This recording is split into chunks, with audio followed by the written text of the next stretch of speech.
Hey everybody! So today we're going to talk some more about the Galactic Center.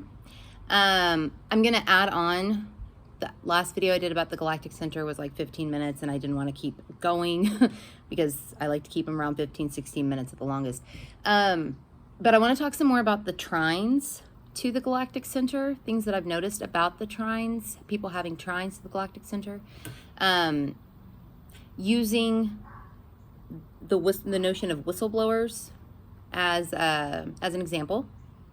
But before I get into all that, I want to make it really clear, in case this is somebody's first time watching one of these, that I am literally just fucking with astrology here. I have a lot of astrological knowledge. I won't do myself dirty like that and act like I don't know anything. I do have a lot of astrological knowledge, but when it comes to the GC, this is really just tossing out some theories, some ideas, and I reserve the right to find them wrong later, not have somebody come back and be like, well, you said this. No, this is legitimately just fucking with astrology right now. Though where my mind is right now, this all feels very right. But, or at the very least, I feel like I'm onto something. I'm sure it will be tailored as time goes on. But I do feel like I'm onto something. Okay, so in the last video, I talked some about the trines and how the trines might be the trines to the GC, essentially sextiles to the galactic anticenter and trines to the galactic center. Essentially, that place might function as a place in the chart to translate or transmute what one is given or fed or downloaded or whatever from the GC. Now, in this research, we've been focusing primarily on, the conjunctions to the GC. These do feel very important because it almost seems like the planet that's conjunct the GC and also opposite the GC, just in a different way. That one I'm still trying to make more sense of, that particular part of it. But that feels important too, like the actual conjunctions do. But okay, let's just talk about the conjunctions for a second. So you've got the conjunction. The planet that's conjunct the galactic center is what's actually receiving the downloads or the messages or the information or being fed whatever the GC wants to feed it, right? Okay, but like I said in the last video, this I'm sure isn't in English like we think of it here on Earth. This is something else. We might not even have a word for this. I kind of joke that it might be like tones from Close Encounters or or something like that. I don't really know what it is. I don't think that it's being fed to us in any kind of language that we can always understand. So the need to translate or transmute that message down to Earth does seem important.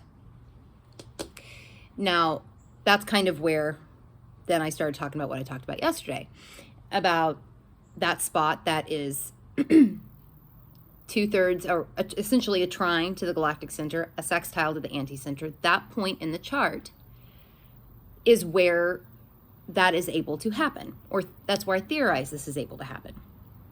Just a theory.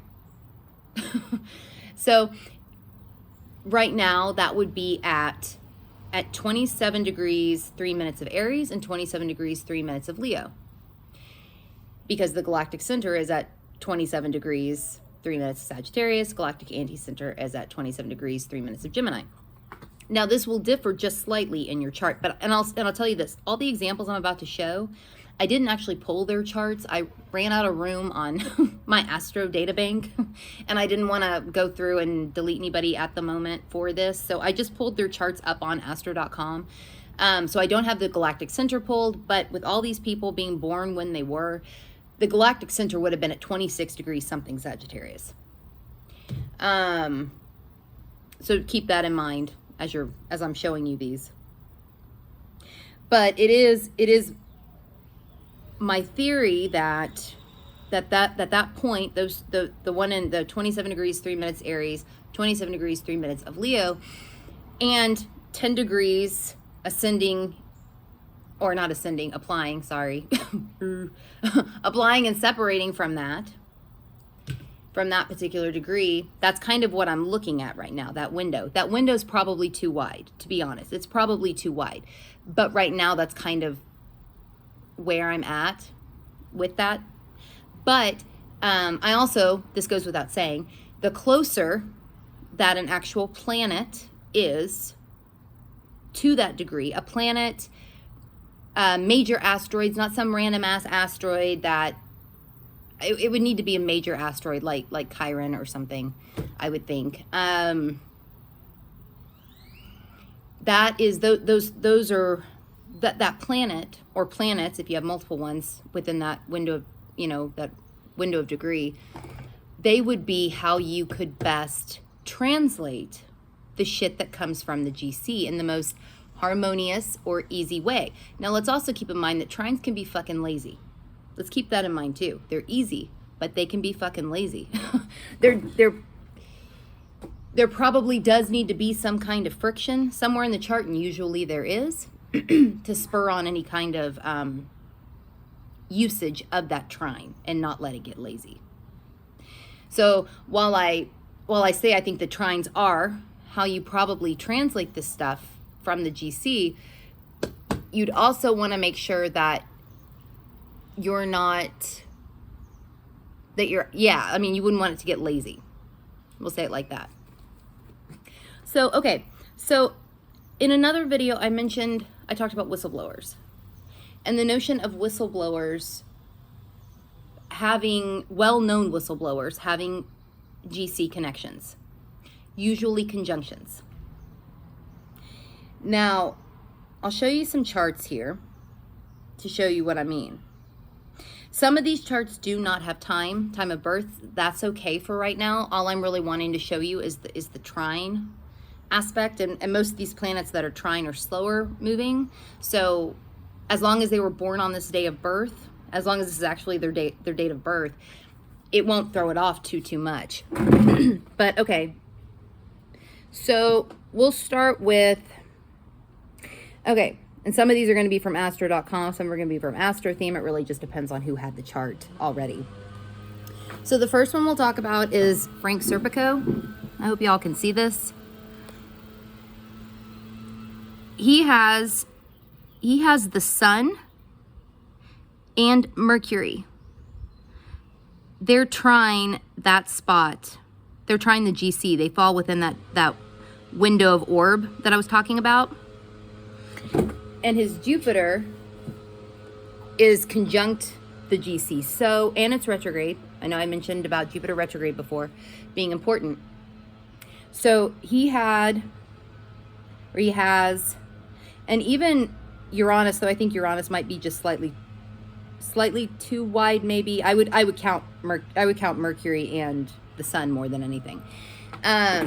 So he had that, or has that direct line to translate whatever kind of truth he needed to tell or what have you. He had a nice direct way of doing that, of translating it. Okay. Another one we'll talk about is Jeffrey Wigand. I know I mentioned him already. Now, we actually have a time of birth for him. Let me see. Okay. So you'll see his moon is in Aries. It's at 24 degrees Aries, so it falls within that window that I was talking about before. And he has the sun conjunct the Galactic Center. He also has, what is it? Mercury and Venus are very close there in Capricorn. I would count the sun more as the GC connection here than the other two, but I would still keep the other two in play. So he also has a nice clear way to translate what truth he wanted to tell, right? Because the GC does, I think, have a lot to do with telling the truth, whether you're a whistleblower or not. And obviously, everybody that has GC connections isn't going to be a whistleblower, but whistleblowing, you think of whistleblowing as in like truth telling, right? Feeling the need to speak your truth, feeling compelled to speak your truth, even if you don't really want to. He has a nice trine there to translate what needs to be said. Okay. So then we'll go to Chelsea Manning.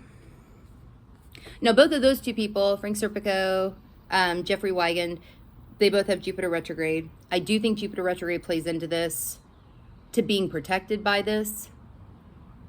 But anyway.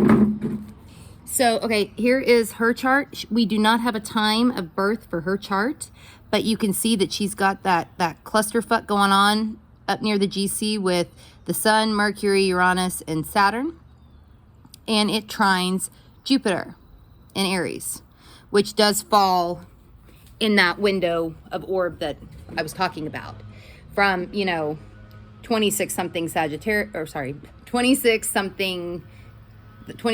Aries being the main point of that. And so anywhere from, 16 Aries to 6 Taurus, her Jupiter falls there. Now let's talk about Edward Snowden, because this is interesting. Okay. He has his Mars and Sun near the anti-center, the galactic anti-center. He's got Neptune conjunct the galactic center. And he actually doesn't have a planet. He doesn't have a planet conjunct the point that I was talking about. Something between 16 degrees Leo and 6 degrees Virgo, or 16 degrees Aries and 6 degrees Taurus. But and I know you'll probably notice that Venus was close to that point.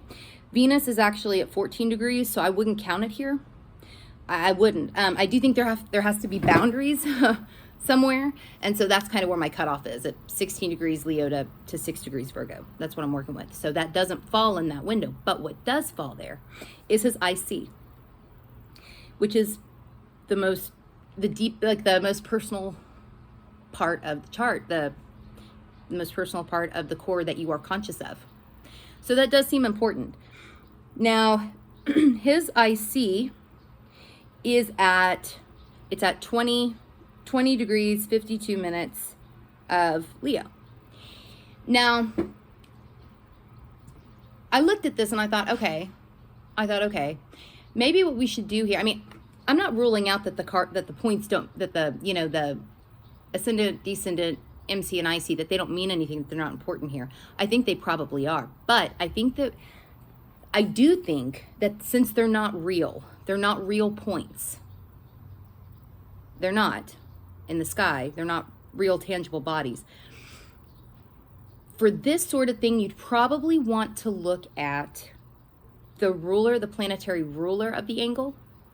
And if you look at the planetary ruler of Leo is the Sun, and it's conjunct the galactic anticenter.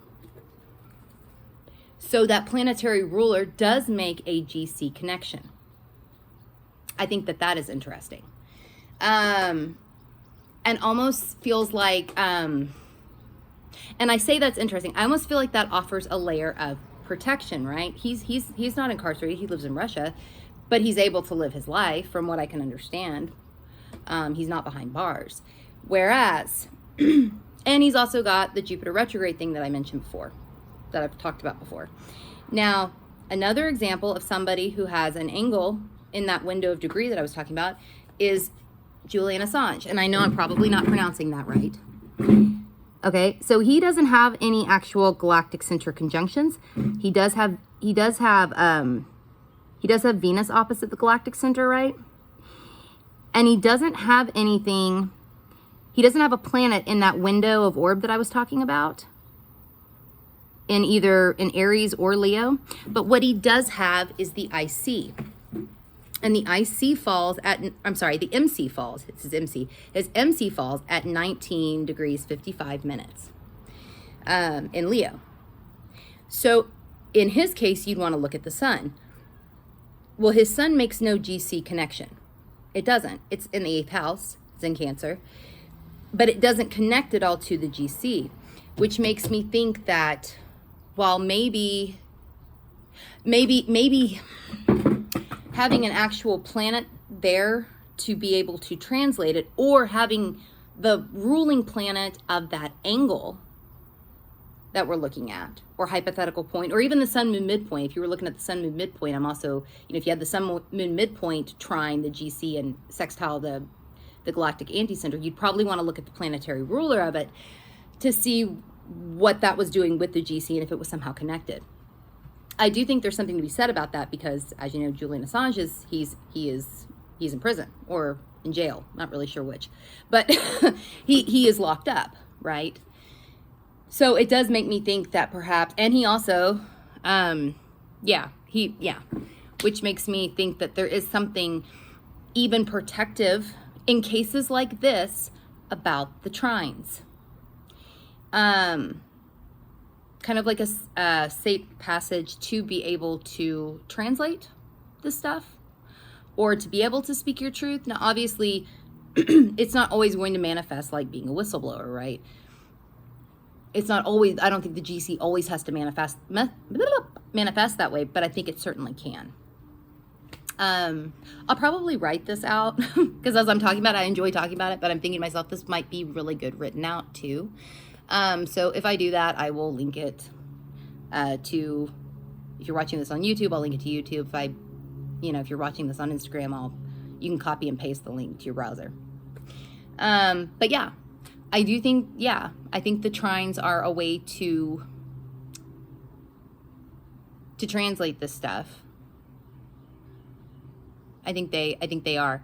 And in the case of, one more thing, in the case of Chelsea Manning, who has all that stuff conjunct the GC, right? Trine Jupiter, she was incarcerated. She's not anymore, but she was. Now, she was born under the shadow period of Jupiter retrograde. Jupiter went direct a couple days before she was born. So that makes me feel like she has less protection too, but she's not incarcerated anymore. So I feel like there's something to be said about these things in terms of like luck or whatever. Anyway, I'm gonna get going because this one got kind of long. This one got really long. But if you are watching this on, or if you want to follow us on Instagram, you can find us at Let's Fuck with Astrology. I am at Saturn Season Astrology on Instagram. Natalie is at Apaterno Astrology on Instagram. If you want to subscribe to us on YouTube or whatever, you can search for Let's Fuck with Astrology in the YouTube search bar. If you want to do the Reddit thing and join us, you can come to the subreddit Let's Fuck with Astrology. And if you're interested in the star cards, go to letsfuckwithastrology.com/star-cards. Okay, y'all. I'll see y'all later.